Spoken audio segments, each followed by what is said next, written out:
शुक्लाम्बरधरं विष्णुं शशिवर्णं चतुर्भुजं प्रसन्नवदनं ध्यायेत् सर्वविघ्नोपशान्तये।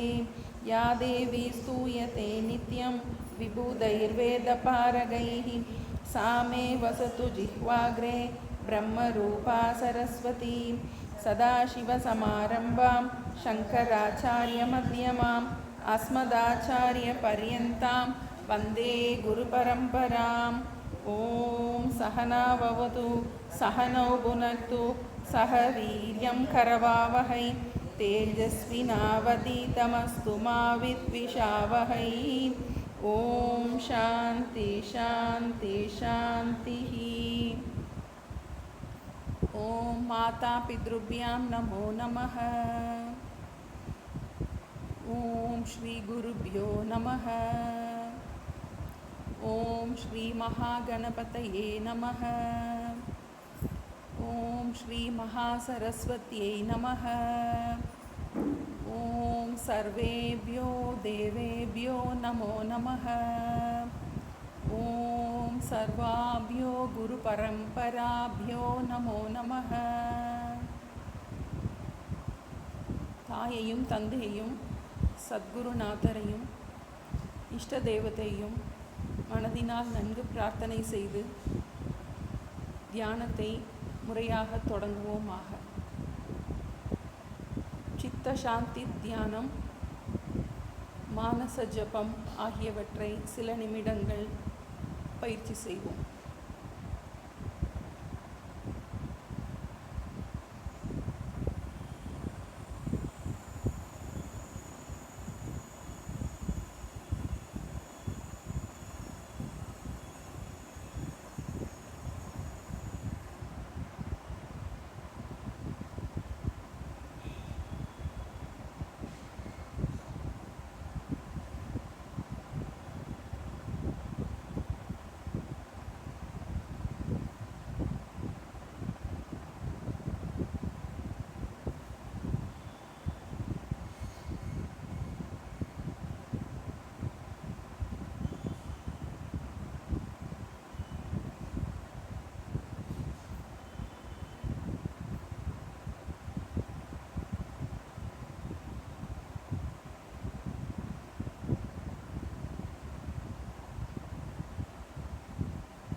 நன்றாக அமைதிப்படுத்தப்பட்டு ஒருமுகப்படுத்தப்பட்ட மனதை விஷாலம் ஆக்குவது விஸ்வரூப தியானமாகும். விஸ்வரூப தியானம் அல்லது விராட் தியானம் என்பது பார்க்கும் அனைத்தையும் இறைவனாக பார்ப்பது. ஆரம்ப காலத்தில் இது ஒரு பாவனையாக இருக்கலாம். ஆனால் இதை விடாமல் நாம் அபியாசம் செய்யும் அளவு அது ஆழ்மனதில் ஞானமாக மாறுவதை நாம் உணர முடியும். மனதில் உள்ள ராகத்வேஷத்தை முழுமையாக நீக்குவதற்கு உபாயமாக இந்த விஸ்வரூப தியானம் அமைந்துள்ளது. இதுவரை ஒரு உருவத்தில் ஒரு நாமத்தில் பார்த்த இறைவனை உலகமாக பார்க்க முயற்சி செய்வது விஸ்வரூப தியானமாகும். இறைவன் படைக்கும்போது நல்லது என்றோ கெட்டது என்றோ எதையும் படைக்கவில்லை. யாதுமாகி நின்றாய் காளி, தீது நன்மையெல்லாம் உந்தன் தெய்வ லீலை என்றோ. யாதுமாகி நின்றாய் காளி, எங்கும் நீ நிறைந்தாய், தீது நன்மை எல்லாம் உந்தன் தெய்வ லீலை அன்று. உண்மையில் இறைவனுடைய சிருஷ்டியில் நல்லது என்றோ தீயது என்றோ எதுவும் இல்லை. துரியோதனனுக்கு உலகத்தில் நல்லவர் யாரும் இல்லை என்று கூறியது அதே உலகை தர்மபுத்திரர் தீயோர் யாரும் இல்லை என்று கூறியதை நாம் நினைவில் கொள்ள வேண்டும். நாம் உலகை எவ்வாறு பார்க்கின்றோமோ அவ்வாறு உலகம் காட்சியளிக்கின்றது. உண்மையில் விரும்புவதற்கோ வெறுப்பதற்கோ எதுவும் இல்லை. விருப்பு வெறுப்பில் இருந்து நம்மை முழுமையாக விடுவிப்பது இந்த விஸ்வரூப தியானமாகும்.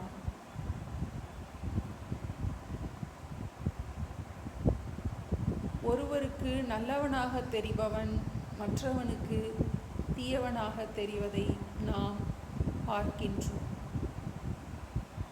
இந்த ஜீவ சிருஷ்டியே துக்கத்திற்கு காரணமாக அமைகின்றது.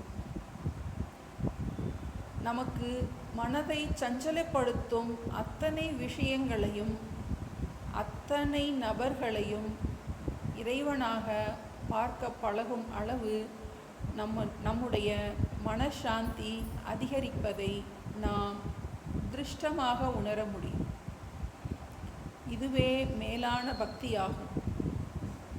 இதுவே மேலான பூஜையாகும். சில நிமிடங்கள் இந்த கருத்துக்களை ஆழ்மனதில் சுயமாக பதிவு செய்வோமாக.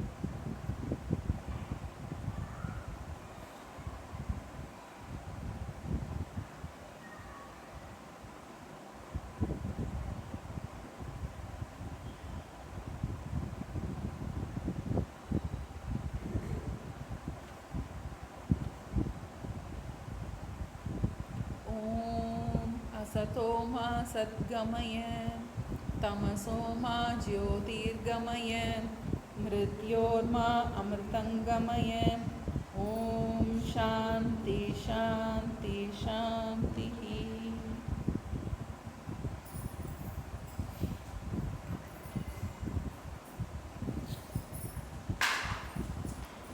अविद्यारण्यकान्तारे भ्रमतां प्राणिनां सदा विद्यामार्गोपदेष्टारं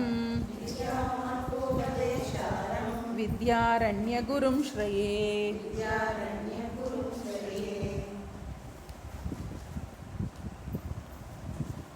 तृप्तिदीप प्रकरणम्. आत्मानं चेद्विजानीयात् अयमस्मीति पुरुषः किमिच्छन् कस्य कामाय शरीरम् अनुसञ्चरेत्. பக்கம் 2 10வது ஸ்லோகம். பக்கம் 2 10வது ஸ்லோகம். अन्योन्यध्यासरूपेण कूटस्थाभासयोर्वपुः एकीभूय भवेन्मुख्यः तत्र मूढै प्रयुज्यते पृथक् आभासकूटस्थौ अमुख्यौ तत्र तत्त्ववित् पर्यायेण प्रयुङ्क्तेऽहं शब्दं लोके च वैदिके लौकिकव्यवहारेऽहं गच्छामि इत्यादिके बुधः विविच्यैव चिदाभासं कूटस्थातं विवक्षति असङ्गोऽहं चिदात्माहम्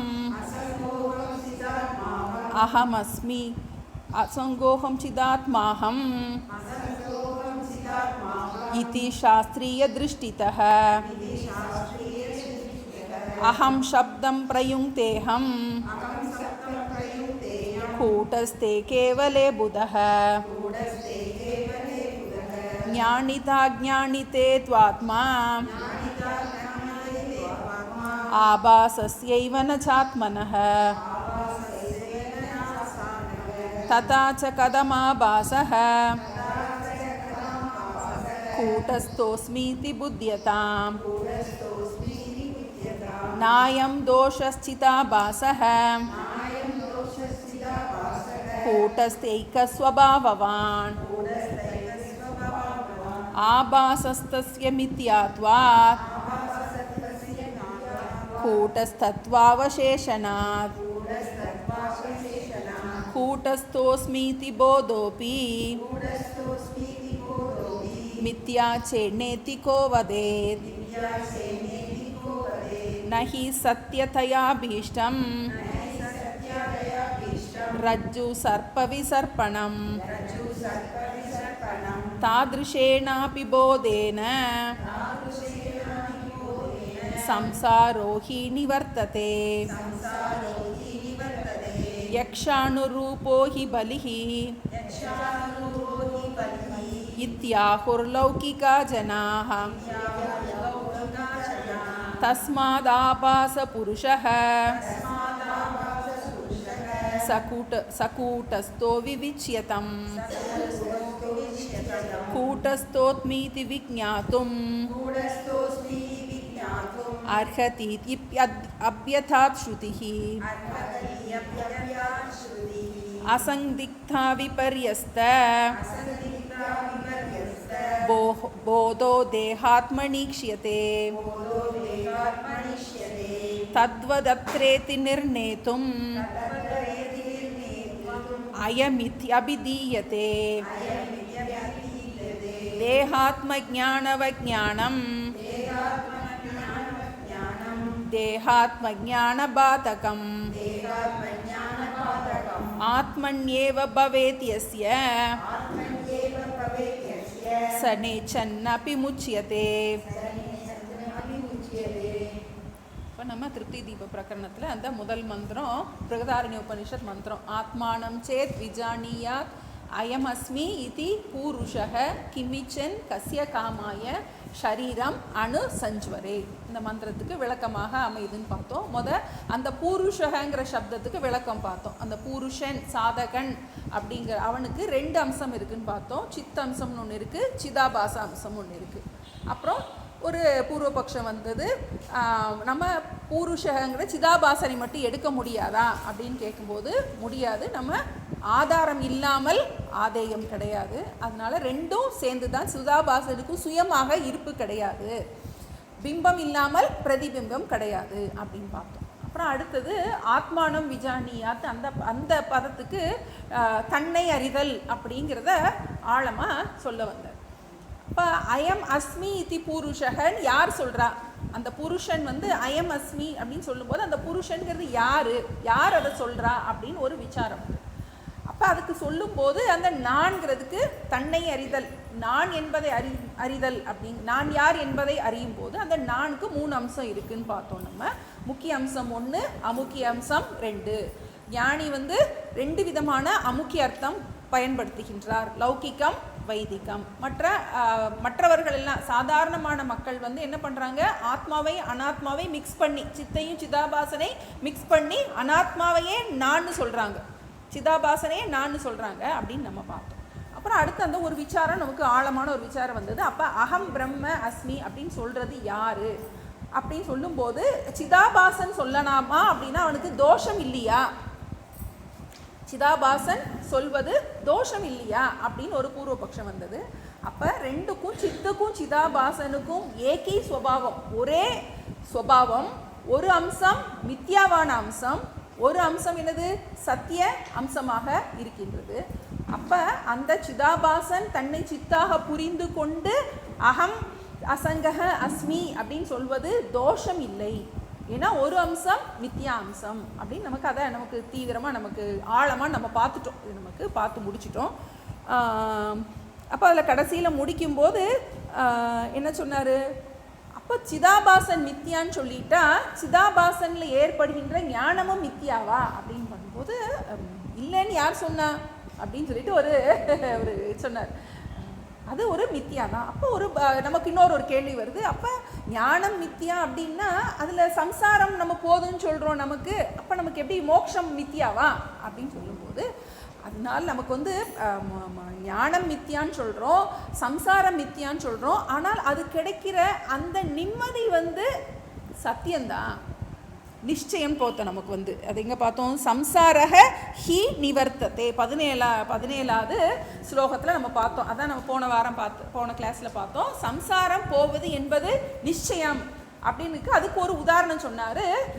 யக்ஷானு ரூபோகி பலிகி, எப்படி தேவதைகளுக்கு ஏற்ற மாதிரி அந்த பலி கொடுக்குறோமோ அப்போ மித்யாவான சம்சாரத்துக்கு மித்யாவான இந்த ஞானம் பயன்படும். எப்படி கனவுல இருக்கின்ற அந்த நோய்க்கு கனவுல தான் மருந்து சாப்பிடணும், நம்ம முழிச்சிட்டு பக்கத்துலேயே மருந்து பாட்டில் வச்சுட்டு இருந்தால் கூட என்ன பண்ண முடியாது, அது பயன்படாது, கனவுல தான் வந்து மருந்து சாப்பிடணும். அது மாதிரி இது வந்து மித்யாவான சம்சாரத்துக்கு மித்யாவான ஞானம் பயன்படும். இதனால சம்சாரம் போவதுங்கிறது நிச்சயம்தான், வந்து பொய்யான சம்சாரம், ஆனால் அது நீங்குகின்றது. அப்போ நமக்கு அதுக்கு எக்ஸாம்பிள் சொன்னோம், கனவுல ஒரு புலி விரட்டும் போது அந்த கனவுலேருந்து விழிப்படைகிறதுக்கு அந்த புலி வந்து பயன்பட்டது. அது மாதிரி இப்போ நம்ம இந்த வியாபகாரிக்கத்திலேருந்து பாரமார்த்திகத்துக்கு முழிக்கணும். நம்ம தினம் தூங்கி முழிக்கிறோம். எங்கேருந்து முழிக்கிறோம் நம்ம, அந்த அது வந்து நம்ம என்ன சொல்கிறோம், அது பிராதிபாசிக்கம் சொல்கிறோம். அந்த கனவை பிராதிபாசிக்கம், ஏன்னா ஒருத்தருக்கும் தனித்தனி கனவு இருக்கும், அதனால் அதுக்கு பேர் பிராதிபாசிக்கம். வியாபகாரிக்குங்கும் போது எல்லாருக்கும் ஒரே கனவு, என்னது வந்து அதில் நமக்கு உலகம் வந்து ஒரே உலகம், ஆனால் வந்து அதில் நமக்கு அதை நம்ம பார்க்குற விதம் வேறையாக இருக்குது. ஒரே உலகத்தை நல்லதாகவும் பார்க்கலாம், கெட்டதாகவும் பார்க்கலாம். இங்கே வந்து நமக்கு வந்து களம் ஒன்று தான் இங்கே வந்து, ஆனால் நமக்கு கனவுல வந்து என்னது வேறு, அதுக்கு பேர் பிராதிபாசிக்கம்னு பேர்.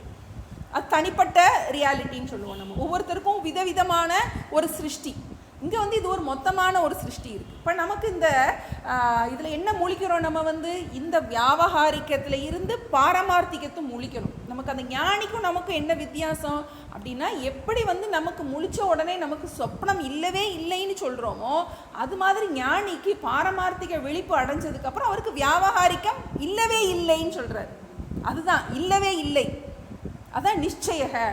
அப்போ அடுத்த ஒரு விசாரம் வந்துச்சு. அப்போ அயம் சப்தத்தை அடுத்து முடிச்சிட்டோம் நம்ம, இதனால வந்து தோஷம் கிடையாது அப்படின்னு அந்த டாபிக் முடிஞ்சிச்சு நமக்கு. இனி அடுத்த டாபிக்குள்ளே போகிறோம். அயம் சப்த விசாரம்.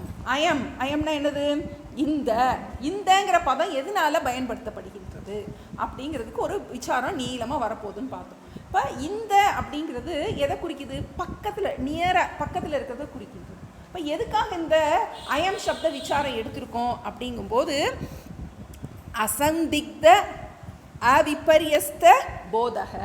அசந்திக்தம்னா சந்தேகம் இல்லாமல் தவறில்லாத அந்த ஞானத்துக்காக. நம்மளை பற்றி தவறான ஞானம் வச்சுருக்கோம், சந்தேகமான ஞானம் வச்சுருக்கோம். அதில் என்ன இருக்கக்கூடாது, நமக்கு சந்தேகம் விபரீதம் இல்லாமல் நமக்கு அஜ்ஞானம் போயிடுச்சு அப்படின்னு சொல்கிறோம். நமக்கு அஜ்ஞானம் போயிடுச்சு, ஆனாலும் என்ன இருக்குது, ஸ்ரவணத்தினால அஜ்ஞானம் போயிடுது, ஞானம் வந்துடுது நமக்கு. ஆனாலும் சந்தேகம் விபரீதம் இருக்குது. அதில் இன்னும் நமக்கு அந்த நிஷ்டை வரல. நமக்கு அந்த நான் சொல்லும்போது நான் சொல்லலாமா அப்படின்னு நமக்கு என்ன இருக்குது, அந்த ஒரு டவுட் இருக்குது. அப்போ அதை போக்குவதற்காக தேகாத்மனி ஈக்ஷியதே. அந்த இடத்துல தேகாத்மனி ஈக்ஷியதே, போன வாட்டி கொஞ்சம் தப்பாக சொல்லிட்டேன். தேகாத்மனி ஈக்ஷியதே, தேகத்தையே ஆத்மாவாக பார்க்கின்றான். அவனுக்காக, அந்த தேகத்தை தேகாத்ம புத்தி உடைய நமக்காக அந்த அபரோக்ஷ ஞானம் வரணும் என்பதற்காக இந்த அயம் சப்தம். ஏன்னா நமக்கு இந்த பரோக்ஷம் அபரோக்ஷம், இந்த நமக்கு அபரோக்ஷ அனுபூதி படிச்சுட்டோம், நமக்கு பரோக்ஷ ஞானம், நம்ம நிறையா அந்த வார்த்தை நமக்கு வந்து நிறைய இருக்குது. ஆனாலும் நமக்கு அபரோக்ஷமாக இருக்கா நமக்கு அப்படின்னா அவரவருக்கு தான் நமக்கு தெரியும். உன்னுடைய ஞானம் பரோட்சமாக இருக்கா அபரோக்ஷமாக இருக்கா. இப்போ நமக்கு அது பரோட்சமாக ஆனால் இருக்குன்னா என்ன அர்த்தம்? பிரம்ம அஸ்தி, பிரம்மம் இருக்கின்றதுன்னு சொன்னால் அது வந்து பரோட்சம். பிரம்ம அஸ்மி அப்படின்னு சொன்னால் அது வந்து அபரோக்ஷம். அப்போ நமக்கு அது எப்படி அந்த சந்தேகம் இல்லாமல் விபரீதம் இல்லாமல் நான் அதுவாகத்தான் இருக்கின்றேன் அப்படின்னு என்ன சொல்லணும்? நமக்கு வந்து எப்படி சொல்கிறது அப்படின்னு அடுத்த ஸ்லோகத்தில் பார்த்தோம். நம்ம தேகாத்ம ஞானவத் ஞானம் தேகாத்ம ஞான பாதகம் ஆத்மன்யேவ பவேத் யஸ்ய ச நேச்சன்னபி முச்சியதே. இதுதான் ரொம்ப முக்கியமான ஸ்லோகம்னு பார்த்தோம். நமக்கு இது இது இது இது எப்படின்னா வந்து நம்மளுடைய ஞானம் எப்படிப்பட்டதாக இருக்க வேண்டும் அப்படிங்கிறதுக்குரிய இது அந்த கேள்விக்கு உரிய பதில். நம்ம ஞானம் எப்படிப்பட்டதாக இருக்கணும்? எப்படி தேகம் நான் என்கின்ற ஞானம் நமக்கு ஆழமாக இருக்கின்றதோ. இப்போ நான் அம்மா, நான் மகா, நான் மனைவி அப்படிங்கிறதெல்லாம் நான் உட்காந்து தியானமே பண்ண வேண்டியதில்லை. எனக்கு நல்லா தெரியும். அது முழிக்கும் போதே நான் என்னவாக தான் இருக்கேன். நான் எந்திரிக்கும் போதே ஏதாவது ஒரு வேஷம், ஒரு ரோல், ஒன்று அம்மாங்கிற எண்ணம் எந்திரிக்கும், இல்லாட்டி மகாங்கிற எண்ணம் எந்திரிக்கும், இல்லாட்டி கூட பிறந்தவங்க எண்ணம் எந்திரிக்கும், இல்லாட்டி டீச் பண்ணணுங்கிற எண்ணம் எந்திரிக்கும். ஏதாவது என்ன ஆகுது, நமக்கு ஏதாவது ஒன்று அதில் தான் நம்ம பிடிச்சிக்கிட்டு இருக்கோம். இது எவ்வளவு ஸ்ட்ராங்காக இருக்கும், இதுக்கு நமக்கு அபியாசமே பண்ணலை, அது நேச்சுரலாக வருது நமக்கு. அது மாதிரி நான் தேகம் இல்லை அப்படிங்கிற அது ஆழமாக நமக்கு பதியணும். அப்படி யாருக்கு பதிகின்றதோ அவர்களுக்கு என்னதுக்கு சொல்லியிருக்காரு, அவர் விரும்பாவிட்டாலும் மோட்சம் கிடைக்கும். அப்படின்னா என்ன அர்த்தம்? அப்படிப்பட்ட அந்த திடம் ஞானம் இருப்பவர்களுக்கு தான் தடையில்லை. இதுதான் தடையற்ற ஞானம்னு பேர். தடையற்ற ஞானம். இப்போ நமக்கு இருக்கு, நமக்கு ஞானம் இருக்கு. ஆனால் அந்த ஞானம் எப்படி இருக்கு? பரமாத்மா சாமிஜி ரொம்ப ஒரு வார்த்தை எப்பயுமே பயன்படுத்துவாங்க, பிரதிபந்தம் உடைய ஞானம், பிரதிபந்தம் இல்லாத ஞானம், சப்பிரதிபந்தக அப்பிரதிபந்தக. இது உங்களுக்கு சம்ஸ்கிருதத்தில் கஷ்டமாக இருந்தால் தடைகள் உடைய ஞானம், தடைகள் இல்லாத ஞானம். இப்போ என் கண்ணாடியில் நான் நல்ல சுத்தமாக தொடச்சி வச்சுருந்தேன்னா எனக்கு பார்க்கும்போது கிளியராக இருக்கும். அது தடையற்ற ஞானம். திருஷ்டி ஞானமயம் கிருத்வா பஷ்யேத் பிரம்மமயம் ஜெகத்தின்னு போன இதில் பார்த்தோம் நம்ம. அது மாதிரி நம்மளுடைய மனக்கண்ணாடி, நம்மளுடைய மனதானது மாசு இல்லாமல் இருந்தால், நல்ல விஷாலம் உடையதாக இருந்தால், சித்த சுத்தி உடையதாக இருந்தால் நம்மளால் என்ன பண்ண முடியும்? இந்த ஞானம் கிளியராக இருக்கும். அதுதான் நமக்கு சொல்லப்பட்டிருக்கு. திருஷ்டிம் ஞானமயம் கிருத்வா பஷ்யேத் பிரம்மமயம் ஜெகத்து. அப்போ நமக்கு அப்படிப்பட்டவனுக்கு என்ன இருக்குது? ஞானத்திற்கு எந்தவித தடையும் கிடையாது. சரி, இப்போ நமக்கு தேகம் நான் என்கின்ற ஞானம் இருப்பது போல தேகம் நான் அல்ல என்கின்ற ஞானம் யாருக்கு இருக்கின்றதோ. இதில் ஒரு பரமாத்மா ஆமாம் மறந்து போயிடும் நமக்கு. நம்ம ஒரு பிரச்சனை வந்தோடனே ரியாக்ட் பண்ணிடுவோம். ரியாக்ட் பண்ணதுக்கப்புறம் அதுக்கப்புறம் ஞாபகத்துக்கு வரும். அது நமக்கு எவ்வளோ அபியாசம் பண்ணியிருக்கோமோ அதுக்கு தக்கபடி அந்த கால ஞானிக்கு எப்படின்னா, ஞானி எப்போவுமே ஒரு விஷயம் சொல்லுவார். ஒரு அஞ்ஞானி ஒரு சூழ்நிலைக்கு ரியாக்ட் பண்ணுவேன், ஞானி ஒரு சூழ்நிலைக்கு ஆக்ட் பண்ணுவேன். அதுதான் நமக்கு வித்தியாசம். அஞ்ஞானி உணர்ச்சி வசப்பட்டு என்ன பண்ணுவேன்? ரியாக்ட் பண்ணுவேன். ஞானி என்ன பண்ணுவார்? அதே சூழ்நிலைக்கு அதே மாதிரி நடிப்பார். ரியாக்ஷன் ஆக்ஷன், ஆக்ட் பண்ணுறோம் இல்லையா, நம்ம நடிக்கணும் இல்லையா, அதுதான் நமக்கு ஞானிக்கும் அஜ்ஞானிக்கும் உள்ள வித்தியாசம். ஏன்னா அஜ்ஞானிகளும் சித்பானந்த சாமிஜி மாதிரி கோவப்படுறவரை யாருமே பார்க்க மாட்டோம். ஓங்காரன் சாமிஜி பக்கத்தில் இப்படி பார்த்தாலே ஓடி போயிடுவோம் நாங்கள் எல்லாம் எல்லாரும். ஏன்னா அவ்வளவுக்கும் அவங்களுக்குலாம் டிசிப்ளினில் அவ்வளோ டிசிப்ளின் வச்சுருப்பாங்க. அதெல்லாம் என்னது? ஆக்டிங், வெறும் ஆக்டிங். வெறும் ஆக்டிங் தான் வந்து. அவங்க அப்படியே கருணை உள்ள அவங்க அந்த குருமார்களுக்கெல்லாம். ஆனால் அதுக்காக கருணை காட்டணும்னா தலையிலேயே எல்லாரும் என்ன பண்ணிடுவோம், ஒன்றும் பண்ண முடியாது. அதனால இதெல்லாம் அவங்களுக்கு அவங்க அது மாதிரி எந்த ஒரு சூழ்நிலையாக இருந்தாலும் கோவப்பட்டாங்கன்னா, சிவானந்த சாந்திக்கெல்லாம் கோவம் வந்துச்சுன்னா பக்கத்தில் இருக்க முடியாது, அவ்வளோ கோவப்படுவார் அவர் வந்து. ஆனால் அடுத்த நிமிஷம் அப்படி பனியாக உருகிடுவார். அதான் ஞானி வந்து ஜஸ்ட் ஆக்டிங், நடிப்பார், கோவப்படுற மாதிரி நடிப்பார். நம்ம வந்து கோவமாகவே ஆயிடுவோம், நம்ம வந்து எரிச்சல் படுற மாதிரி அவங்க நடிப்பாங்க வந்து. அதுதான் நமக்கும் அவங்களுக்கும் உள்ள வித்தியாசம். ஓங்காரன் சாமிஜி ஒரு வாட்டி சொன்னாங்க வந்து, எங்கள் அம்மா இறந்தப்ப நான் அழத்தான் செஞ்சேன், அதுக்காக நான் அழுதுகிட்டேவா இருந்தேன். நான் எனக்கு என்னோட அம்மா எனக்கு அவ்வளோ சொல்லி கொடுத்துருக்காங்க, எனக்கு உணர்ச்சி இருந்துச்சு, நான் அழுதேன், ஆனால் அழுதுகிட்டே இருக்க மாட்டேன். நான் வந்து அந்த அழுக கூட வரலைன்னா, எனக்கு ஒரு தாய் இறந்ததுக்கு அந்த அழுக கூட வரலைன்னா எனக்கு என்ன நன்றி இருக்குது? ஏன்னா அது அந்த வேஷம், அது அவங்களுடைய ரோல். அப்போ அந்த அதுதான் நமக்கு வந்து அதை நம்ம பிரித்து பார்க்க தெரியும். நமக்கு வந்து நம்ம தேகமாகவே ஆயிட்டோமா, ஏன்னா நம்ம இந்த இதில் ஏன்னா இந்த வேஷம் போட்டு அந்த வேஷமாகவே நம்ம ஆயிட்டோம் நமக்கு. அப்போ தேகாத்ம ஞானவத் ஞானம் தேகாத்ம ஞான பாதகம். எப்படி நான் தேகம்ங்கிற ஞானம் நமக்கு இயல்பாக இருக்குது வந்து. ஏன்னா ஜென்மாந்திரமாக இந்த தேகத்தோடையே ஒட்டி ஒட்டி தேகத்தை நான் சிந்திச்சு பல ஜென்ம பழக்கத்தாலே இது அப்படி இருக்குது நமக்கு. அப்போ இதை என்ன பண்ண வேண்டியது இருக்குது, நம்ம முயற்சி எடுத்து அதை நமக்கு இப்போ டேங்க்லேருந்து மேலே தண்ணி மேலேருந்து கீழே வர்றது ஈஸி, இங்கே கீழேருந்து மேலே கொண்டு போக வேண்டியது இருக்குது. நமக்கு படித்த விஷயத்த மண்டையில் ஏற்ற வேண்டியது இருக்குது நமக்கு. அப்போ அது நமக்கு அதுக்கு தான் நமக்கு அபியாசம். இப்போ நமக்கு ஒரு பரமாத்ம சாமிஜி ஒன்று சொல்கிறாங்க வந்து, இப்போ சரி எனக்கு வந்து தேகாத்ம புத்தியும் இருக்கட்டும், எனக்கு தேகம் நான் அல்லங்கிற புத்தி ரெண்டுமே வச்சுக்கிடட்டுமா? ஏன்னா இது நல்லா தான் இருக்குது, இந்த ரோல் நல்லா இருக்குது. அவர் சொல்கிறார் வந்து, அகம் பிரம்மாஸ்மி நல்லா இருக்குது, எனக்கு இப்போ தான் ஒரு பேத்தி பேரன் பிறந்திருக்கு வந்து, அகம் பாட்டியஸ்மியும் நல்லா இருக்குது வந்து,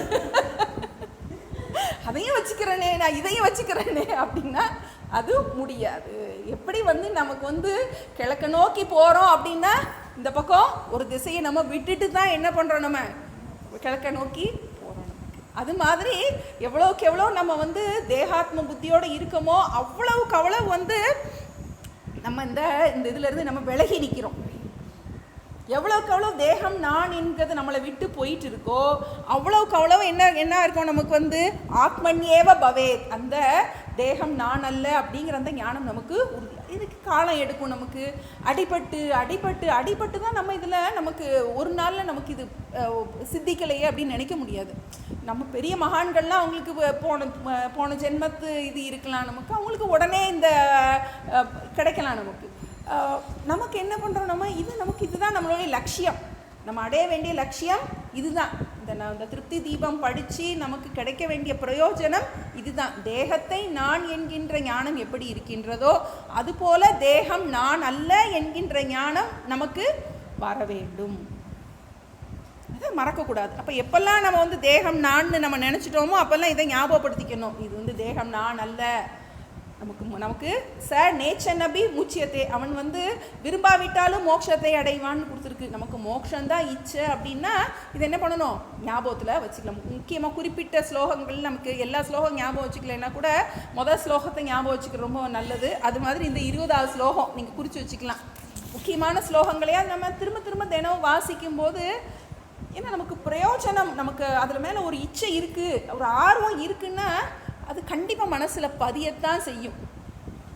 நமக்கு இதில் பிரவருத்தி இருக்குது, ஏன்னா நம்ம இதை யூஸ் பண்ணால் மனசில் பதியும். இன்றைக்கி படித்ததோடு மூடி வச்சிட்டோம்னா மறந்துட்டோம்னா என்ன பண்ணாது, இது மனசில் பதியாது. எப்போல்லாம் நம்ம தேகாத்ம புத்தி வருதோ அப்போல்லாம் ஒரு ஸ்லோகம் சொன்னாங்கல்ல கிளாஸில், அது என்ன ஸ்லோகம் எடுத்து வாசிப்போம் அப்படின்னு கொஞ்சம் நம்ம அபியாசம் பண்ணணுன்னா என்ன ஆகும்னா 4-5 தடவை படிக்கும்போது ஞாபகத்துக்கு வரும். அப்படின்னா என்ன பண்ண மாட்டோம், உணர்ச்சியில் நம்ம பொங்க மாட்டோம். அந்த இடத்துல கிளாஸில் சொல்லியிருக்காங்க வந்து ரியாக்ஷன் ஆக்ஷன், நம்ம ரியாக்ட் பண்ணுறோமா ஆக்ட் பண்ணுறோமா.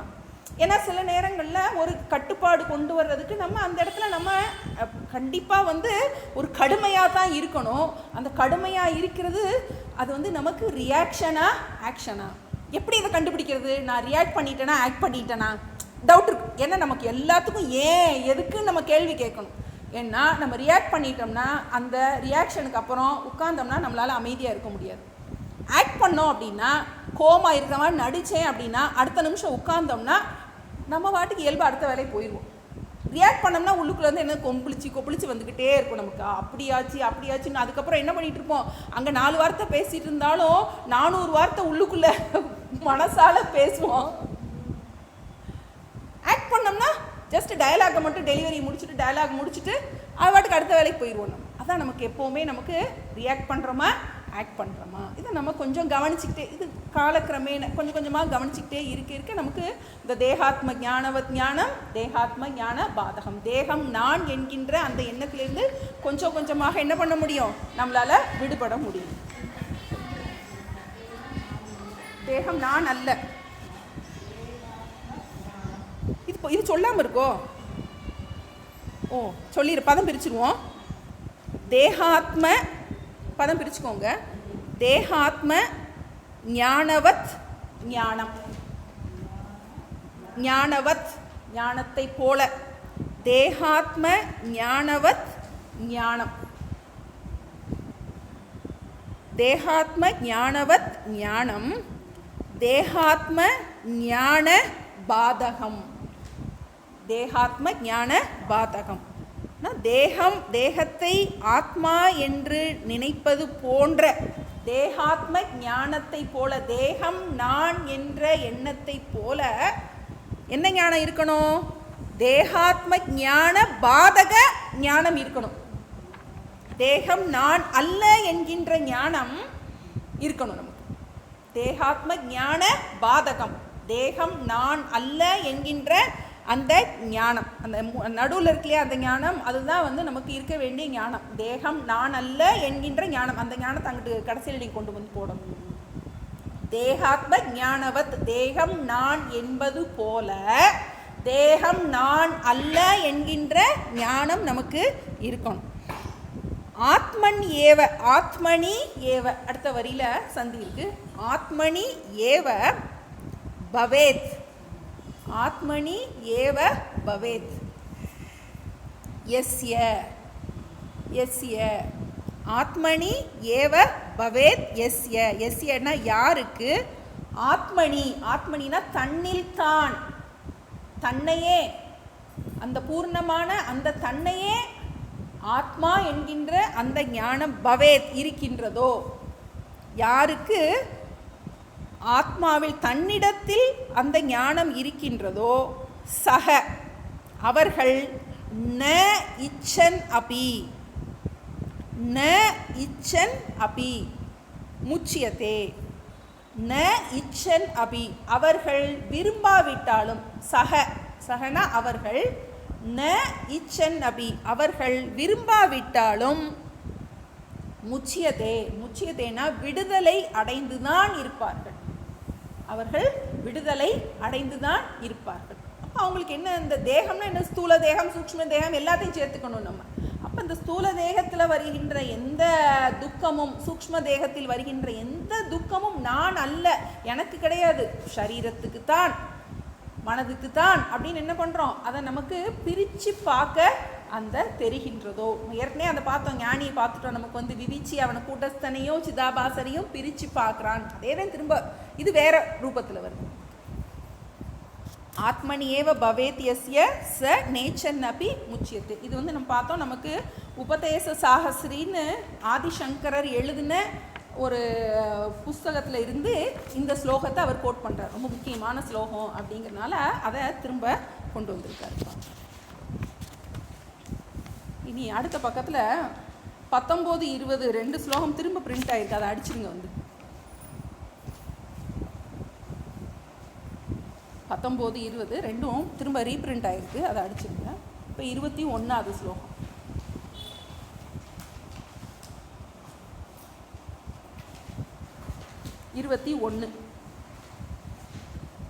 அயமித் அபரோக்ஷத்வம் முச்யதே முச்யதே சேத் ததுச்யதாம், முச்யதே சேத் ததுச்யதாம், ஸ்வயம் பிரகாஷ சைதன்யம் अपरोक्षं सदा यतः अयम् अपरोक्षत्वम् मुच्यते चेत् तदुच्यताम् स्वयं प्रकाश चैतन्यम् अपरोक्षं सदा यतः. இப்போ நம்ம மறக்கக்கூடாது. இப்போ என்ன பதத்துக்கு விசாரம் பண்ணிகிட்டு இருக்கோம் அப்படின்னு, அயம்ங்கிற சப்தத்தை விசாரம் பண்ணிகிட்டு இருக்கோம். அந்த அயம்னா இந்த. அப்போ இந்தங்கிற பதத்தை எதுக்காக நம்ம பண்ணிகிட்டு இருக்கோம் அப்படின்னா, அந்த இந்த நம்ம இந்த தேகத்தையே நம்ம குறிப்பிட்டு பழகியிருக்கோம். இதை நம்ம மாற்றுறதுக்காக, இந்த என்பது அந்த தூய உணர்வாகி அந்த கூட்டஸ்தனை குறிப்பிடுகின்றது அப்படின்னு அந்த அபரோக்ஷ ஞானம் நமக்கு வர வேண்டும் அப்படிங்கிறதுக்காக இந்த அயம்ங்கிற சப்த விசாரத்துக்குள்ளே நம்ம வந்திருக்கோம். இப்போ நம்மளுடைய இந்த அயம் சப்த விசாரத்தோட பிரயோஜனம் தான் இந்த 20வது ஸ்லோகம். இந்த அயம் சப்த விசாரத்தோட பிரயோஜனம் நமக்கு என்ன கிடைக்க போகுது, நம்ம நல்லா பூர்ணமாக விசாரம் பண்ணி அதை நல்லா அபியாசம் பண்ணி நம்ம உள் வாங்கினோம்னா நமக்கு அந்த கிடைக்கிறது தான் அந்த 20வது ஸ்லோகம். இதுக்காகத்தான் இந்த நிலைக்கு நம்மளை இச்ச நபி முச்சியத்தை, நீ விரும்பாட்டாலும் உன்னை மோட்சத்தில் கொண்டு போகிறேன் அப்படிங்கிறதுக்காக இந்த ஸ்லோகத்தை இங்கே கோட் பண்ணியிருக்காங்க. இப்போ நம்ம ஒரு விசாரத்துக்கு வர ஒரு பூர்வபக்ஷம் வருது நமக்கு. ஏன்னா இந்த அபரோக்ஷம் பரோக்ஷம் இது நமக்கு ஒரு விசாரம் வருது. கொஞ்சம் கவனிச்சுக்கோங்க, அப்புறம் நோட்ஸ் எடுத்துக்கலாம். ஏன்னா இந்த இடம் நமக்கு சும்மாவே நமக்கு ரொம்ப குழப்பம். இவர் இன்னும் ரொம்ப நுட்பமாக கொண்டு போகிறார். இப்போ பொதுவாக நமக்கு அபரோக்ஷம் பரோக்ஷம் அப்படின்னா நமக்கு என்ன அர்த்தம் அப்படிங்கிறத பார்த்துக்குவோம். அக்ஷம்னால இந்திரியங்கள், இந்திரியங்களால் நம்மளால் நல்லா பார்க்க முடிகிறதுக்கு என்னது, கிளியராக பார்க்க முடியறது அபரோக்ஷம்னு சொல்கிறோம். நமக்கு பரோக்ஷங்கிறது நம்மளால் இந்திரியங்களால் பார்க்க முடியாது. இப்போ எனக்கு என்னுடைய வீடு பரோக்ஷமாக இருக்கு, இது இந்த இடம் அபரோக்ஷமாக இருக்கு. புரியுதா? இப்போ அந்த அந்த அந்த நமக்கு கைவல்ய கணபதி எனக்கு பரோக்ஷமாக இருக்கு. அங்கே போய் நின்னேன்னா என்ன ஆகுது, எனக்கு அது அபரோக்ஷமாக ஆயிடுது. அப்போ அபரோக்ஷம் பரோக்ஷம் அப்படிங்கிற பதம் அவர் என்ன, அந்த பூர்வபக்ஷம் என்ன வருதுங்கிறத முதல் சொல்லிடுது. அபரோக்ஷம் பரோக்ஷம் என்கின்ற அந்த வார்த்தை பொதுவாக நம்ம ஒரு வஸ்துவில் தான் நம்ம பிரயோகம் பண்ணுறோம். ஒரு பொருளை தான் என்ன பண்ணுறோம், நம்ம பரோக்ஷம்னு சொல்கிறோம், அபரோக்ஷம்னு சொல்கிறோம். ஏன்னா பொருள்களை பொறுத்த வரைக்கும் அது சந்தர்ப்பத்துக்கு தக்கபடி, சூழ்நிலைக்கு தக்கபடி அதை பரோக்ஷம்னு சொல்கிறோம், அபரோக்ஷம்னு சொல்கிறோம். சரியா? அந்த பூர்வபக்ஷி கேட்குறான், ஆத்மா எப்பவும் அபரோக்ஷமாக இருக்கு இல்லையா? ஆத்மா எப்பவும் அபரோக்ஷமாக இருக்கின்றது. அப்படி இருக்கும்போது அதில் நமக்கு அதை எப்படி பரோக்ஷம்னு கொண்டு வர்றது? ஏன்னா பரோக்ஷ ஞானம் அபரோக்ஷ ஞானம் ரெண்டு சொல்கிறோம். நமக்கு முதல் என்ன கேட்குறான்னா ஆத்மாவை எப்படி நம்ம வஸ்துவில் தான் இதை நம்ம சொல்ல முடியும், வஸ்துவில் தான் சொல்ல முடியும். ஆத்மாவை எப்படி பரோக்ஷம் அபரோக்ஷம் நம்ம சொல்லலாம் அப்படின்னு ஒரு பொருள், வஸ்துங்கும் போது பொருளை மட்டும் நம்ம சொல்கிறோம். அப்போ இதை நமக்கு ஆத்மாவை எப்படி பரோட்ச ஞானம் அபரோக்ஷ ஞானம் எப்படி நீ சொல்லுவ?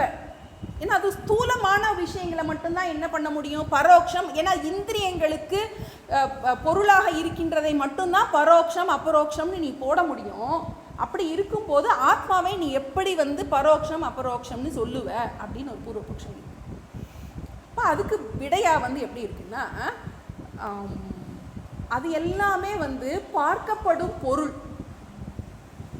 இது பார்ப்பவனையே நான் என்ன பண்ணலாம், நான் பரோட்சமாகவும் அபரோக்ஷமாகவும் புரிந்து கொள்ள முடியும். வஸ்துவை மட்டும் கிடையாது, ஆப்ஜெக்ட் எல்லாம் மட்டும் கிடையாது, சப்ஜெக்டையும் என்னையவும் நான் பரோட்சமாகவும் அந்த என்னது நம்ம ஸ்வயம் பிரகாசமாக இருக்கின்ற அந்த சைத்தன்யத்தையும் நாம் என்ன பண்ண முடியும், பரோட்சமாகவும் அபரோக்ஷமாகவும் புரிந்து கொள்ள முடியும். வஸ்துக்களை திருஷ்டமான இந்திரியங்களுக்கு வசப்படுற விஷயத்தை மட்டும் கிடையாது, அந்த விஷயங்களை பார்ப்பவனை என்ன பண்ணலாம், நம்ம பரோட்சமாகவும் அபரோக்ஷமாகவும் பார்க்க முடியும். கொஞ்சம் ஹைவியா இருக்கா வந்து அதுதான் வரப்போகுது நமக்கு, அடுத்து வரப்போகுது நமக்கு. அப்போ அதில் பரோட்சம் அபரோக்ஷம் என்ன அப்படின்னு வரப்போகுது. அப்போ அந்த வஸ்துவை மட்டும் கிடையாது, அந்த வஸ்துவை பார்ப்பவனையும் என்ன பண்ணலாம் நம்ம, பரோட்சம் அபரோக்ஷம். பரோட்சம்னா என்னது, நமக்கு வந்து கொஞ்சம் காணாத ஞானம்னு நம்ம சொல்கிறோம், அபரோக்ஷம்னா கண்ட ஞானம்னு சொல்கிறோம். இப்போ ரெண்டுக்கும் ஒரு வேறுபாடு இருக்குது. அப்போ அடுத்த ஒரு பூர்வபக்ஷம் கொண்டு வராமல், அப்போ ஓகே அது புரிஞ்சிருச்சு, அவன் வந்து சரி ஆத்மாவில் நீ வந்து பரோட்சம் அபரோக்ஷம் நீ கொண்டு வரலாம் அப்படின்னு நமக்கு அதில் நம்ம எஸ்டாப்ளிஷ் பண்ணிடுறாங்க. வந்து பண்ணதுக்கு அப்புறம் என்ன ஒரு அடுத்த இன்னொரு பூர்வபக்ஷம் என்ன வருதுன்னா, ஆத்மா வந்து ஸ்வயம் பிரகாஷம். மற்றது இப்போ பரோட்சம் அபரோக்ஷம் சொல்கிறோம் அப்படின்னா இங்கேருந்து பார்க்கும்போது அப்போ அது வந்து பரோட்சமாயிருது, அங்கேருந்து பார்க்கும்போது இது அபரோக்ஷமாயிருது. ஆத்மாவை எங்கேருந்து பார்த்தாலும் அது வந்து என்னது, அபரோக்ஷம்தான், நித்திய அபரோக்ஷம் நம்ம சொல்கிறோம். ஆத்மா நித்திய அபரோக்ஷம். அப்போ நீ அங்கே எப்படி பரோட்சம் அபரோக்ஷம் நீ சொல்லுவ, நித்திய அபரோக்ஷமான அந்த ஆத்மாவில் எப்படி நீ பரோட்ச ஞானம் அபரோக்ஷ ஞானம் சொல்லுவ? அது அபரோக்ஷ ஞானம் மட்டுமா தானே இருக்க முடியும், அதில் எப்படி நீ பரோட்சம் அபரோக்ஷம்னு நீ எப்படி சொல்லுவ அப்படின்னு சொல்லும்போது அடுத்து அந்த 22வது இதில் சொல்கிறாரு, ஒரு திருஷ்டாந்தத்தை கொடுக்குறாரு. திருஷ்டாந்தம் என்னென்னா 10ஆம் அவனை போல அப்படின்னு ஒரு திருஷ்டாந்தத்தை கொடுக்குறாரு. அடுத்து அந்த பிரக்ரியா போதும். ஏன்னா கொஞ்சம் இந்த முகவுரை இருந்தால் தான் கொஞ்சம் ஏன்னா இது வரைக்கும் நம்ம எங்கேயுமே கேட்காத சப்ஜெக்டு, ஆழமான சப்ஜெக்டு, மறுக்க முடியாத சப்ஜெக்ட். ஏன்னா நம்ம பரோட்சம் அபரோக்ஷங்கிறது வஸ்துக்கு மட்டும்தான், இதெல்லாம் நமக்கு ஆழமான விஷயங்கள் நமக்கு. அப்போ பார்ப்பவன்கிட்டையும் பரோட்சம் அபரோக்ஷம் இருக்குது. ஏன்னா முதல்ல நம்ம படிக்கும்போது என்ன படிக்கிறோம், நம்ம அந்த சிருஷ்டி படிக்கும்போது பிரம்மத்திலேருந்து வந்தது அப்படின்னு படிக்கிறோம் நம்ம. அப்போ அது என்னவா இருக்குது, பிரம்மம் எப்போவா இருக்குது, எப்படியா இருக்குது, பிரம்ம அஸ்தின்னு இருக்குது நமக்கு, பிரம்ம அஸ்தின்னு இருக்குது. அப்புறம் என்ன படிக்கிறோம், நமக்கு என்னிடத்திலிருந்து தான் எல்லாம் வருகின்றது, அகம் பிரம்மா அஸ்மின்னு ஆகுது நமக்கு. அப்போ அஸ்தின், அப்போ அந்த சதா ஸ்வயம் பிரகாசமாக இருக்கின்ற அந்த பிரம்மன், எல்லா இடத்துலையும் இருக்கின்ற பிரம்மன், நித்திய அபரோக்ஷமாக இருக்கின்ற அந்த பிரம்மன், அப்போ முதல்ல ஒரு காலத்தில் நமக்கு எப்படி இருக்குது, பரோட்சமாக இருக்கின்றது, அப்புறம் நமக்கு அபரோக்ஷமாக இருக்கின்றது. கொஞ்சம் புரிஞ்சிருக்கோம், கொஞ்சம் புரிஞ்சிருக்காது, இப்படி தான் நமக்கு இன்னும் ஆழமாக நமக்கு போகும். இப்போ இதில் நமக்கு இந்த ஒரு கான்செப்ட் இருக்குது. இப்போ இந்த பிரம்மத்தை நம்ம என்ன சொல்கிறோம், நமக்கு வஸ்துவை எப்படி பரோட்சம் அபரோக்ஷம்னு போடுறோமோ, வஸ்துவை பரோட்சம் அபரோக்ஷம் போடுறோமோ, அது மாதிரி இதுலேயும் கண்ட ஞானம் காணாத ஞானம்னு ரெண்டு இருக்குது. பார்த்துக்கிட்டே இருந்தாலும் கண்டும் கண்டிலேன் என்ன கண் மாயமோ அப்படிங்கிறது மாதிரி நமக்கு பார்த்துக்கிட்டே பார்க்காம இருக்கோம், பார்க்குறோம் ஆனால் பார்க்கல. அது நமக்கு விளக்கமாக நமக்கு அந்த அயம் சப்தத்தை எதுக்கு சொல்ல போகிறாரு, அந்த அபரோக்ஷத்தை இவ்வளவு ஆராய்ச்சி பண்ணி சொல்கிறாரு. வஸ்துக்கு மட்டும் கிடையாது, நித்திய அபரோக்ஷமாக இருக்கின்ற அந்த ஆத்மா கிட்டையும் நமக்கு பரோக்ஷம் அபரோக்ஷம்னு இருக்குது. நம்ம இந்த ஸ்லோகத்தை நம்ம பார்ப்போம். அயம் இதி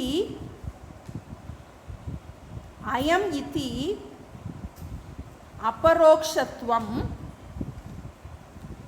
அயம் இதி அபரோக்ஷத்வம் உச்யதே.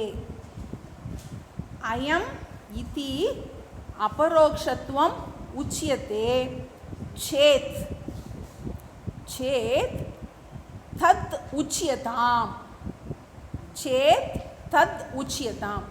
அயம் இதி அபரோக்ஷத்வம் உச்யதே உச்யதே சேத் தத் உச்சியதாம்.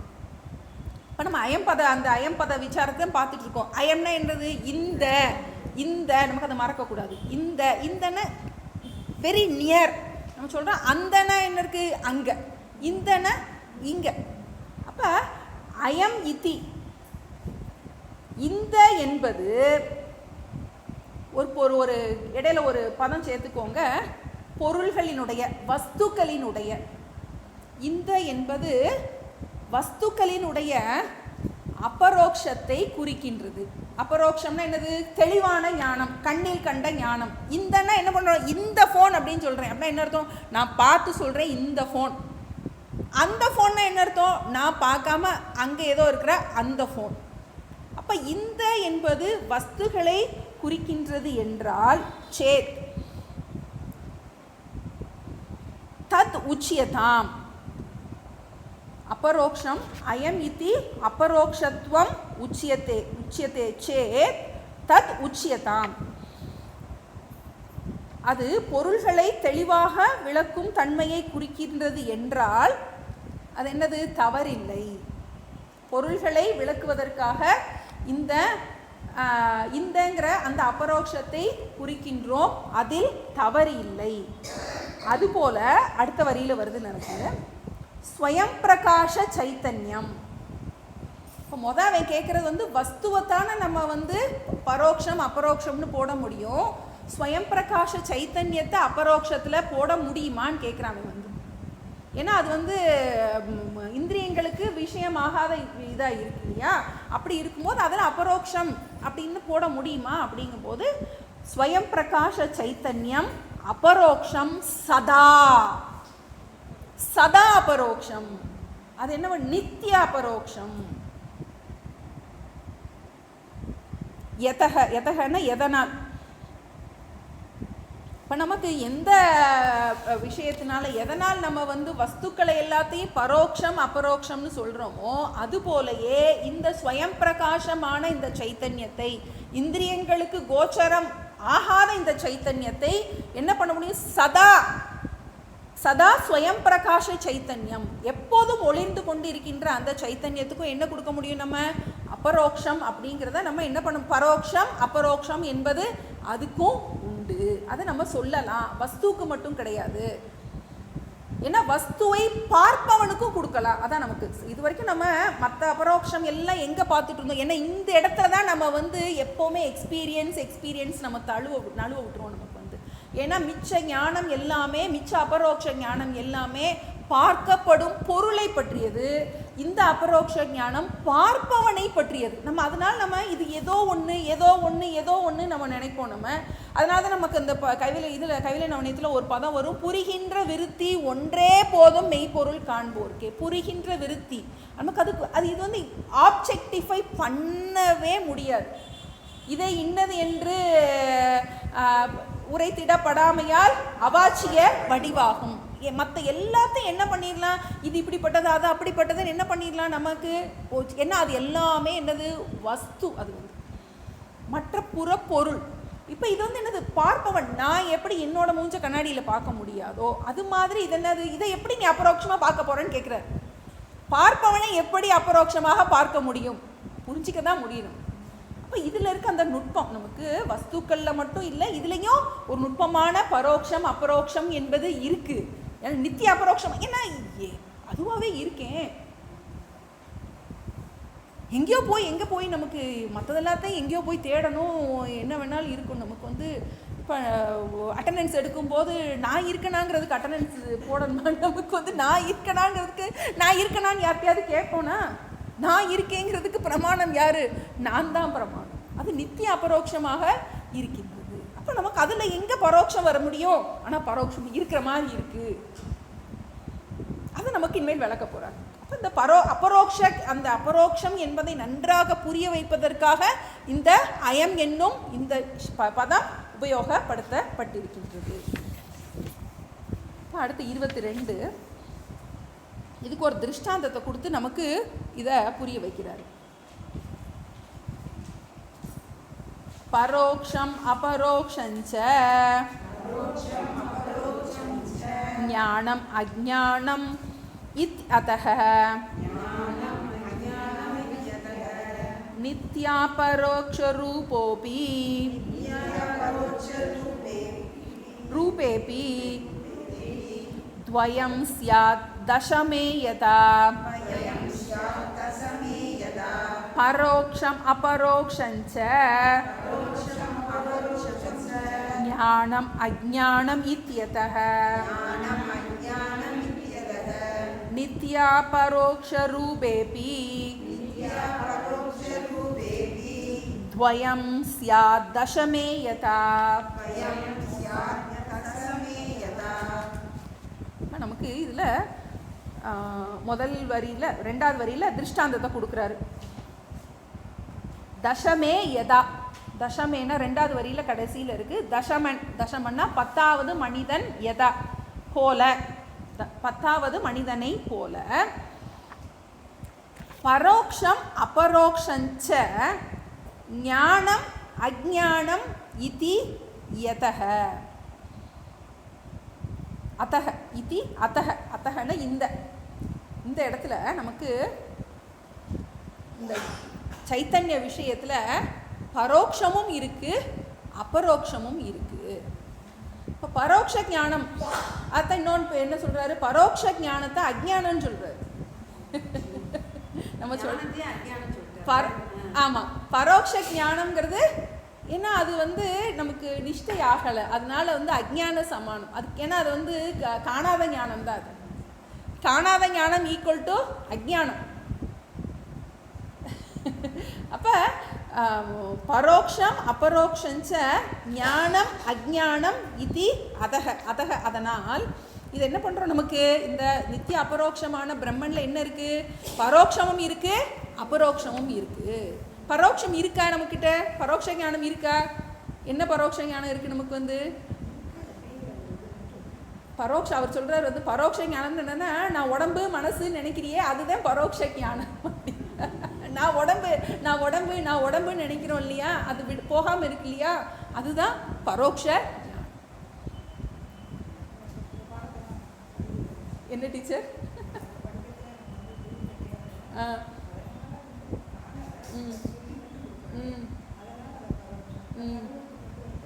அது அனுபவத்துக்கு கொண்டு வரும்போது அபரோக்ஷமாக அது அது அது வர்றது வரைக்கும் அது அஜ்ஞானமாக தான். அது ஞானம் அது என்னது அது முழுமையாக விடுபடலை இல்லையா. அது ஞானம் காணலைல, அஜ்ஞான சமம்னு தான் சொல்லுவார். அது அஜ்ஞானம் ஈக்குவல் தான், உனக்கு பிரயோஜனம் கிடைக்கல. நமக்கு அது பிரயோஜனம் முழுமையாக கிடைச்சு புரியுது.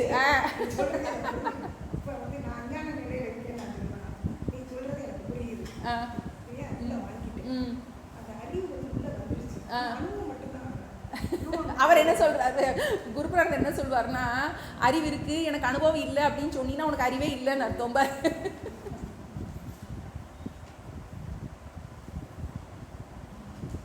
பரோட்ச ஞானம் அப்படிங்கிறது அவங்க பூர்ணமாக ஞானமாக எடுத்துக்க முடியாது. ஏன்னா அது நமக்கு அந்த ஞானத்தின் பிரயோஜனம் கிடைக்கல. இப்போ அது எப்படின்னா இப்போ ஒரு ரூபா நோட்டு இருக்கு, நமக்கு அது கிழிச்ச நோட்டாக இருந்துச்சுன்னா என்ன பண்ண முடியும், நம்ம வச்சு என்ன பண்ண டிரான்சாக்ஷனுக்கு பயன்படாது.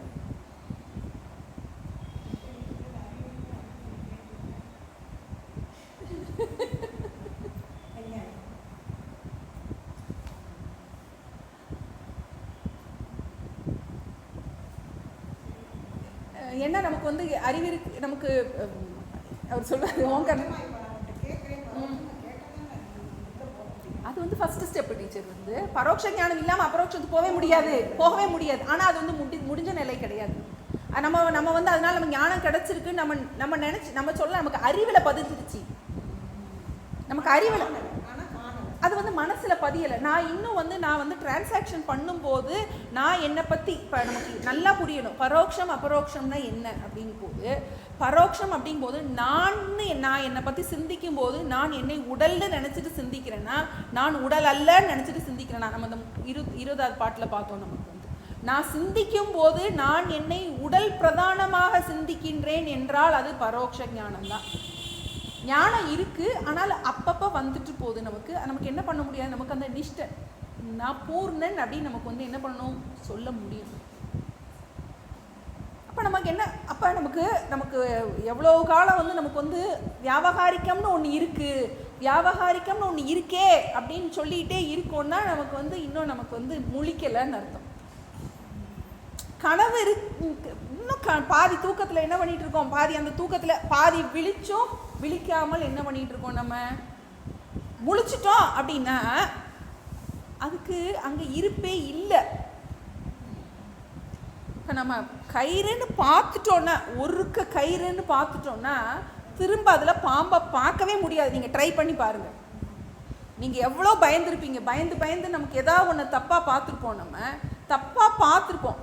அதுக்கப்புறம் அது சரியாக பார்த்துட்டா, ஒரு தடவை சரியாக பார்த்துட்டா அதுக்கப்புறம் நம்மளால் என்ன பண்ண முடியும், மனசில் பதிஞ்சிருச்சுன்னா என்ன பண்ண முடியாது, அதை நம்ம தப்பாக பார்க்க மாட்டோம். எது டீச்சர்? நமக்கு அது சில விஷயங்கள் நமக்கு அதுதான் தான் நமக்கு இவர் சொல்வாரா தயானந்த சாமி சொல்வாரா, கோர்ஸ் படிக்கிறது வரைக்கும் தயவு செஞ்சு வேற எந்த புஸ்தகமும் படிக்காதீங்கம்பாரா. ஏன்னா நம்ம பல பேர்ட்டு நமக்கு கேட்கும்போது பல சம்பிரதாயங்கள் வரும்போது நமக்கு இவர் ஓங்காரன் சாமி சொல்லுவாங்க, அது கொடக்கம்பிம்பாங்க. நமக்கு ஒரு பூட்டிட்டோம், அது சாவி தொலைஞ்சு போச்சு. தொலைஞ்சு போனதுக்கப்புறம் நிறையா கொடக்கம்பி அதெல்லாம் உள்ளே விட்டு திறந்து பார்த்துட்டு இருக்கோம். அதுக்குள்ளே ரைட்டான சாவி கிடச்சிருமா, கிடச்சதுக்கப்புறம் அந்த சாவி விட்டு அது திறக்காதான். அது மாதிரி நமக்கு சம்பிரதாயங்களில் பல இது இருக்குது. எல்லாத்தையும் கேட்பேன், இவர் சொல்கிறதும் நல்லா இருக்குது, அவர் சொல்கிறதும் நல்லா இருக்குது, இவர் சொல்கிறதும் நல்லா இருக்குது. நமக்கு அப்படி போனோன்னா எங்கேயாவது போய் முட்டும். ஏன்னா என்ன பண்ணுவோன்னா, அவர் சொன்னது ஒரு நமக்கு மனசுக்கு பிடிச்சிருக்கும். நல்லா புரிஞ்சுக்கணும். சில ஒன்று நமக்கு மனசுக்கு அந்நேரம் பிடிச்சிருக்கும், அதை நம்ம கன்வின்ஸ் ஆகிருப்போம். இப்போ என்ன செய்வோம்னா, இப்போ இங்கே ஒரு குரு சொல்லி கொடுக்கும்போது இதையும் அதையும் என்ன பண்ணிக்குவோம், நம்ம சமன்வயம் பண்ணி பார்ப்போம். அந்த இடத்துல நமக்கு அதுக்கு அதனால தான் ஒரு குறிப்பிட்ட காலம் வரைக்கும் ஒரே குரு கிட்ட நீண்ட நாள் கேட்கணும்பாங்க. நல்ல ஸ்ரவணமும் மனனமும் முடிஞ்சிருச்சுன்னா, ஏன்னா அந்த சந்தேகம் இருக்கு இல்லையா, இதுவா அதுவா, இதனாலையா அதனாலையா, இப்படிலாம் நமக்கு என்ன டவுட் வந்துக்கிட்டே இருக்கும். அவர் அப்படி சொன்னாரே, இவர் இப்படி சொல்லியிருக்காரே, அப்போ இவர் இப்படி சொல்கிறாரே, எது ரைட்டு அப்படின்னா ஓங்காரன் சொல்ல, நீ அவர்கிட்டே போய் கேளு அப்படிம்பாரு. அவர்கிட்டே போய் கேட்டுக்கோ, என்கிட்ட கேட்காத. அவர் இப்படி சொல்லியிருக்காரு, நீங்கள் இப்படி சொல்கிறீங்க, இது சரியா அப்படின்னா நீ அவர்கிட்டே போய் கேளு. நமக்கு அந்த இடத்துல நமக்கு பல விதத்தை நம்ம போட்டு குழப்பி வச்சுருக்கோம் அப்படின்னா நமக்கு கண்டிப்பாக எங்கேயாவது போய் முட்டும் நமக்கு அந்த. ஏன்னா அவர் ஒன்று சொல்லியிருப்பார், அது ஒரு பிரக்கிரியாவாக இருக்கலாம். அந்த பிரக்கிரியா ஃபாலோ பண்ணால் ஒழுங்கு அதை ஃபாலோ பண்ணு. எனக்கு இந்த குருவும் பிடிச்சிருக்கு, எனக்கு அந்த குருவும் பிடிச்சிருக்கு. நமக்கு என்ன பண்ணுவோம், இவர் ராமகிருஷ்ணன் சொல்லுவார் இல்லையா, ஒரு இடத்துல ஒழுங்காக தோண்டு இங்கே கொஞ்சம் தோன்றேன், அங்கே கொஞ்சம் தோன்றேன், இதில் கொஞ்சம் தோன்றேன், அதில் நமக்கும் காலம் கொஞ்சம் தான் கிடக்கு. இதில் 1008 விக்னம் 1008 பிரச்சனை நம்ம விடிஞ்சு எந்திரிச்சா தினம் என்னது ஜீபூபா மாதிரி ஏதாவது ஒரு பிரச்சனை வந்துட்டு இருக்கு. இதில் நம்ம இந்த குரு கிட்ட கொஞ்சம், அதில் கொஞ்சம் நமக்கு நல்ல, அதாவது நமக்கு இதெல்லாம் நல்லா புரிஞ்சுக்கணும். ஆரம்ப காலத்தில் இதெல்லாம் தேவை நமக்கு, எல்லாத்துலேயுமே நமக்கு கொஞ்சம் கொஞ்சம் நம்மளை, ஏன்னா நமக்கு இல்லாட்டி நம்ம பகிர்முகமாக போயிடுவோம். அப்படி இல்லாமல் இருக்கிறதுக்கு மனசை நல்ல விஷயத்துலையே நமக்கு அதர்மத்திலேருந்து இது பண்ணி நமக்கு தர்மத்துக்குள்ளே வர்றதுக்கு அதெல்லாம் நமக்கு தேவை. அதுக்கப்புறம் என்ன பண்ணணும் அப்படின்னா போன வாட்டி இவர் சனிஷ்டானந்த சாமிஜி வந்தப்போ இதே சொன்னாங்க, ஒரே குரு கிட்ட கேளுங்க அப்படின்னு சொல்லி சொன்னாங்க. ஒரு வார்த்தை சொன்னாங்க. ஏன்னா நமக்கு நிறையா சம்பிரதாயங்கள் படிக்கும்போது இந்த இடத்துல நமக்கு சின்ன சின்ன சந்தேகங்கள், நீங்கள் இதில் போய் கேட்க போறியா, அதில் போய் கேட்க போறியா, அது நல்லா இருக்குது ஆனால் இது நல்லா இருக்குது, இதையாதே முடிச்சு போட்டோம்னா சில இடங்களில் என்ன பண்ணும், முடிவு ஒன்றா தான் இருக்கும். கடைசி இங்கே மதுரைக்கு இங்கிட்டு கூடியும் போகலாம், அங்கிட்டு கூடியும் போகலாம், நான் இங்கிட்டு 4 கால் வச்சுக்கிடுவேன், அங்கிட்டு 4 கால் வச்சுக்கிடுவேன்னா போயே சேர மாட்டோம். அதனால தான் இந்த ஒரே சம்பிரதாயத்தில் நம்ம கேட்குறது அப்படிங்கிறது. இது இப்போ நமக்கு இந்த மாதிரி நுட்பமான இடங்கள் வரும்போது தான் இடிக்க தொடங்கும். ஏன்னா நமக்கு என்ன ஆகும்னா, நமக்கு இந்த பிரயோஜனம் கிடைக்கணும், அந்த அந்த அபரோக்ஷ அனுபூதி நமக்கு கிடைக்கணும். அது வரைக்கும் நம்ம விடக்கூடாது நம்ம. அப்போ ஆனால் இந்த சில தொய்வுகள் ஏற்படும் நமக்கு. இங்கே இருக்கும்போதே நமக்கு இதில் ஒன்றும் எனக்கு முன்னேற்றம் கிடைக்கல, அதனால் இதை கொஞ்சம் கேட்டுற மாட்டோமா, அதை கொஞ்சம் கேட்டுற மாட்டோமான்னு இருக்கும் நமக்கு. அதுக்கு நல்லா நம்ம பிரார்த்தனை பண்ணும்போது கடவுள் அதுக்கு என்ன அதுக்கு அனுகிரகம் பண்ணுவார். அதுதான் நம்மளுடைய அந்த ஸ்ரத்தைக்கு நம்மளை நம்ம தகுதிப்படுத்திக்கிட்டே வந்தோம்னா நமக்கு அந்த இடத்துக்கு கரெக்டாக கூட்டிகிட்டு போகிறதுக்கு அடுத்த குருவும் அனுப்புவார். நமக்கு சில நேரம் என்ன பண்ணிடுவோம், எமோஷ்னலாக ஏதாவது ஒரு குரு கிட்ட போய் ஸ்டக்கப் ஆயிடுவோம். அப்படி ஸ்டக்கப் ஆகிட்டோன்னா நமக்கு அது ஒன்றும் பண்ண முடியாது. நமக்கு ஒரு குரு கிட்ட நமக்கு பிரயோஜனம் அது நமக்கு அந்த இடத்துல நம்ம குழப்பிடக்கூடாது. எங்கே நம்ம விட்டு போகிறோம், எந்த குருவை நமக்கு அது நமக்கு அந்த இடத்துல நிறைய ஈஸ்வர அனுகிரகம் வேண்டியிருக்கு. அதுக்கு தான் நம்ம வந்து என்ன பண்ணியிருக்கோம், விடாமல் நம்ம ஓம் நமோ பகவதே தட்சிணாமூர்த்தியே மஹ்யம் மேதாம் பிரக்ஞா பிரயச்ச ஸ்வாஹா, எனக்கு அந்த மேலான அறிவு என்ன பண்ணணும், நல்ல மனசில் பதிகிறது வரைக்கும் எனக்கு நம்ம புருஷ பிரயத்தனமாக மட்டுமே சொல்கிறதில்ல, நமக்கு புருஷ பிரயத்தனமும் வேணும், ஈஸ்வர அனுகிரகமும் வேணும். இது ரொம்ப ஆழமான விஷயமா இருக்குது நமக்கு. அப்போ நமக்கு இந்த பரோட்சம் அபரோக்ஷம் நம்ம இப்போ இதை ஒரு புது டைமென்ஷனில் பார்க்குறோம். இப்போ இது வரைக்கும் நம்ம 10ஆம் அவன்கிறத, ஏன்னா இதனால தான் வந்து பஞ்சதசிய தழுவி தாண்டவராய சுவாமி இதை எடுத்திருக்கார் நமக்கு கைவிலை நவநீதத்தில். இதை எவ்வளோ எளிமைப்படுத்தி கொடுக்க முடியும். இப்போ இதெல்லாம் நீங்கள் படித்ததுனால எனக்கு இங்கே வந்து எடுக்கிறதுக்கு பஞ்சதசிய சரி தாண்டவராய சுவாமிகளுடைய குரு எழுதிய ஒரு சாஸ்திரத்தை இந்த இடத்துல நம்ம படிக்கிறது அப்படிங்கிறது அது ஒரு பெரிய மகத்துவம் தான். அதுக்கு ஒரு தெய்வ அனுகிரகத்தில் தான் நடக்குது. ஏன்னா இதில் அவ்வளோ பூர்வபக்ஷம் நமக்கு வருது. அதை நமக்கு பகுத்து அறிஞ்சு நமக்கு அதை புரிஞ்சிக்கிறதுங்கிறது நமக்கு விடாமல் நம்ம அந்த அபியாசத்தில் நம்ம இருக்க வேண்டியது. இப்போ நமக்கு பரோட்சம் அபரோக்ஷம்னு பார்த்தோம். ஞானம் அஜ்ஞானம் இதி யதஹ. இப்போ பரோட்ச ஞானத்தை என்ன சொல்கிறாரு, அஜ்ஞான சமம் தான் சொல்கிறார்.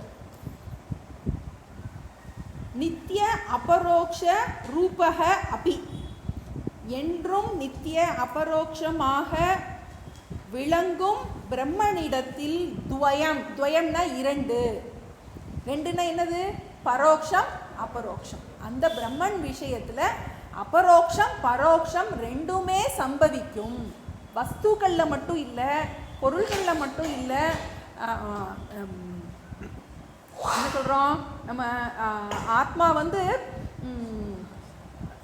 சதா அபரோக்ஷமாக நித்திய அபரோக்ஷமாக இருக்கின்ற அந்த சைத்தன்ய விஷயத்திலும் அபரோக்ஷம் பரோக்ஷம் ஏற்பட வாய்ப்பு உள்ளது. அதனால தான் நீ வந்து பரோக்ஷம்னா என்ன அபரோக்ஷம்னா என்ன உன்னுடைய புரிதல் அபரோக்ஷத்துக்கு கொண்டு போகணுங்கிறதுக்காக இந்த அயம் சப்த விசாரத்தை நான் எடுத்துக்கொண்டு இருக்கின்றேன். அதுக்கு உதாரணமாக இந்த தசமோ யதா, இந்த 10ஆம் அவன் 10வது மனிதனை போல அப்படின்னு அந்த ஒரு வார்த்தை மட்டும் சொல்லியிருக்காரு. இனி அடுத்து அந்த பிரக்ரியாக்குள்ளே போகிறார். நம்ம ஏற்கனவே நம்ம இதில் பார்த்ததான் 7 அவஸ்தைகள் நம்ம படித்த அதே தான் கொண்டு போகிறாரு. கொஞ்சம் ஒன்று போல தான் இருக்கும். ஆனால் இந்த சில நுட்பங்கள் இவர் கொடுக்குறாரு. இந்த இப்போ நம்ம சிந்திச்சே பார்த்துருக்க மாட்டோம். வஸ்துவில் தான் பரோக்ஷம் அபரோக்ஷம், இதில் வந்து நித்திய அபரோக்ஷத்தில் எப்படி வந்து பரோக்ஷமும் அபரோக்ஷமும் இருக்குது. நான் என்னை உடம்பா நினச்சிக்கிட்டு இருக்கேன்னா இது பரோக்ஷம்தான். நான் என்னை வந்து பூர்ணமாக நினச்சேன்னா அபரோக்ஷம்.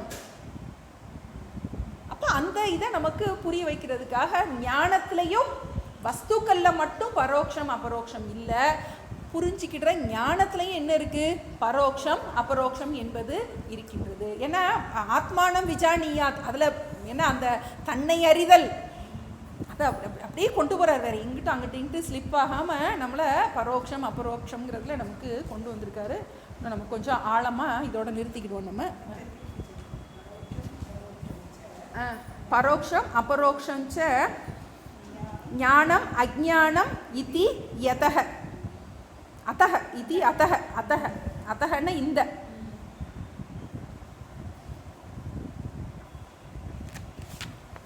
நித்திய அபரோக்ஷ ரூபக அபி, நித்திய அபரோக்ஷ ரூபக அபி துவயம் ஸ்யாத், ஸ்யாத்னா உண்டாகும், துவயம் ஸ்யாத் இரண்டுமே உண்டாகும். நித்திய அபரோக்ஷ ரூபக அபி, நித்திய அபரோக்ஷ ஸ்வரூபமாக விளங்கும் பிரம்மனிடத்தில் துவயம் ஸ்யாத் ரெண்டுமே உண்டாகும். எப்படி, அந்த 10வது மனிதனை போல. அபரோக்ஷம் ச ஞானம் அஜ்ஞான்யம் இதி அத்தஹ.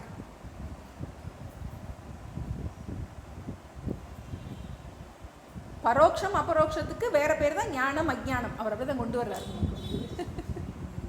ஏன்னா இப்போ எனக்கு வந்து அதை எனக்கு அறியலை, நான் வந்து அங்கே இருக்கிற விஷயம் நமக்கு தெரியல, அது காணாத ஞானமாக இருக்குது நமக்கு. அப்போ கண்ட ஞானம் காணாத ஞானம் இஸ் ஈக்குவல் டு அஜ்ஞானம். ஏன்னா அதுக்கு முழு பிரயோஜனம் கிடைக்காது நமக்கு. பரோட்ச ஞானம்னு சொல்கிறோம் நமக்கு, அது வந்து முழுமையாக என்ன பண்ணுது வந்து என்னது தளர்கெடல் என்னது, அதில் நமக்கு ஒரு வார்த்தை வருமே நமக்கு, குளிர்மையாதல். இல்லை டீச்சர், துக்கம் போவது நோய் போதல், சகல சந்தேகமும் போய் அத்துவிதம் தானாதல்,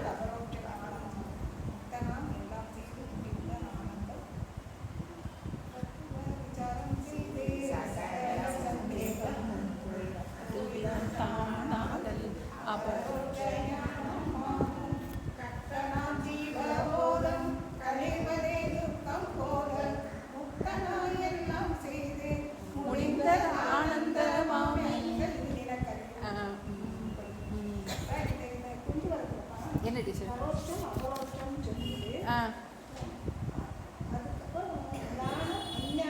இத்தி அதக, அது ரெண்டு ஒன்று தான், பரோக்ஷம் அபரோக்ஷம். அதுக்கு தான் ஞானம் அஜ்ஞானம், அதனுடைய பரியாய பதம் தான். பரோட்சத்தை வந்து நமக்கு அஜ்ஞானம், அறியாமை. ஆமாம், ஆமாம், முறை. சரி சரி, ஆமாம், அப்படி இல்லாமல் அறிவு அறியாமை, பரோட்சம் அபரோக்ஷம். அவர் சந்திக்காக அப்படி போட்டிருக்காரு. ஏன்னா அபரோக்ஷங்கிறது அஜ்ஞானம் கிடையாது நமக்கு, அதனால தான் அங்கே இடிக்குது. அந்த ஆப் போட்டால் நமக்கு வந்து பொதுவாக நமக்கு ஆப்போசிட்டாக.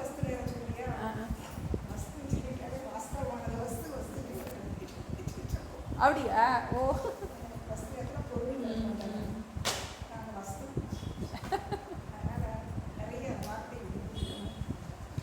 பரோட்சம்.